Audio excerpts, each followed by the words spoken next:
High বন্ধুরা, কেমন আছো তোমরা? আশা করি সবাই অনেক ভালো আছো। আমিও অনেক ভালো আছি। তো মাই লাভ চ্যানেলে তোমাদের সবার ওয়েলকাম। আজ আমি নিয়ে এসেছি শস্য পোস্ত দিয়ে পাবদা মাছ। তো দেখো, এখানে পাবদা মাছ আছে, এখানে আদা আছে, কাঁচা লঙ্কা, জিরা, এখানে আছে কাজু, শস্য পোস্ত, চালমগজ। তো এগুলো সব আমি বেটে নেব। তো দেখো, বেটে নিয়েছি সবগুলো। এবার আমি দেখো পাবদা মাছগুলো নুন হলুদ দিয়ে দিয়েছি, এগুলো সব মাখে নেব। এদিকে আমি কড়াইটা বসিয়ে দিলাম, কড়াইটা গরম হতে থাক। আমি মাছগুলো সব মেখে নেব ভালো করে।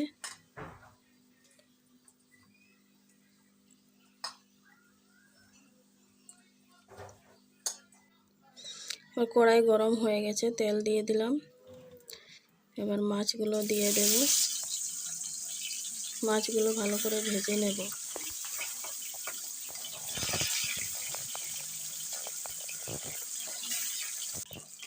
তো আমার মাছ ভাজা হয়ে গেছে, আমি নামিয়ে নিচ্ছি। আর বাকি মাছগুলো আমি এভাবে ভেজে নেব। আর কড়াইটা গরম হয়ে গেছে, এদিকে জিরা, আদা আর কাঁচা লঙ্কা বাটা, তাতে দিয়ে দেব আমি হলুদ গুঁড়ো,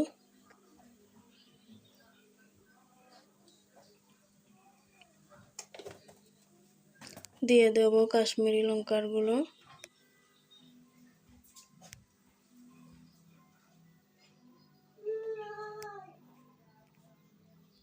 কাশ্মীরি লঙ্কার গুঁড়ো দেওয়ার পর কড়াই পুরো গরম হয়ে গেছে, আমি ফোড়ন দিয়ে দেব। ফোড়নের জন্য দেব গোটা গরম মশলা, ইলাইচি, লং, তারপরে দালচিনি। আর এদিকে মশলাগুলোতে অল্প জল দিয়ে ভালো করে মিলিয়ে নেব। এবার দিয়ে দেব কড়াইতে।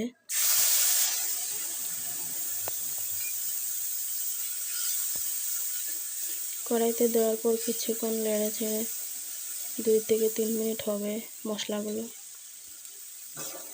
ভেজে নেব।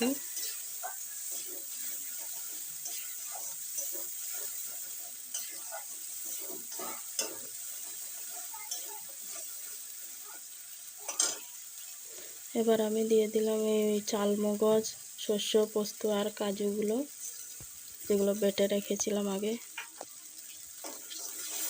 এগুলো দেওয়ার পর ভালো করে ভেজে নেব, শুকিয়ে নেব। তো দেখো, ভালো করে শুকানো হয়ে গেল আমার। এভাবে ভালো করে শুকাতে হবে কিন্তু। ভালো করে ভেজে এবার আমি দিয়ে দিলাম জল।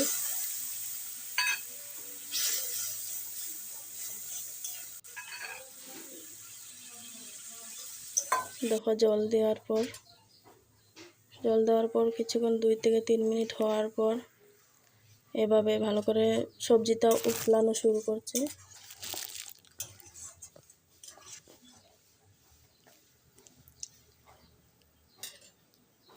এবার আমি দিয়ে দেব লাল কাঁচা লঙ্কা। এই কাঁচা লঙ্কাগুলো দিলাম, ভাতের সঙ্গে খেতে খুব ভালো লাগে, টেস্ট লাগে। এবার আমি দিয়ে দেব মাছগুলো। এভাবে কাঁচা লঙ্কা দেবে 2-3টা, দেখবে খেতে খুব ভালো লাগে।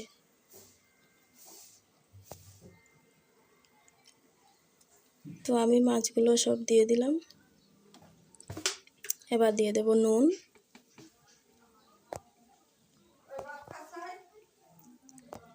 নুন দেওয়া হয়ে গেল।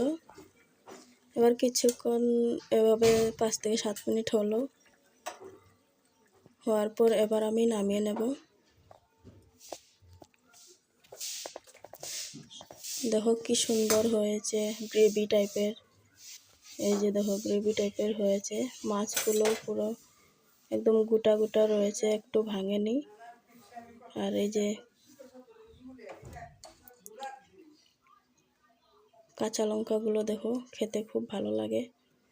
তোমরাও বানিয়ে খাবে। Bye bye.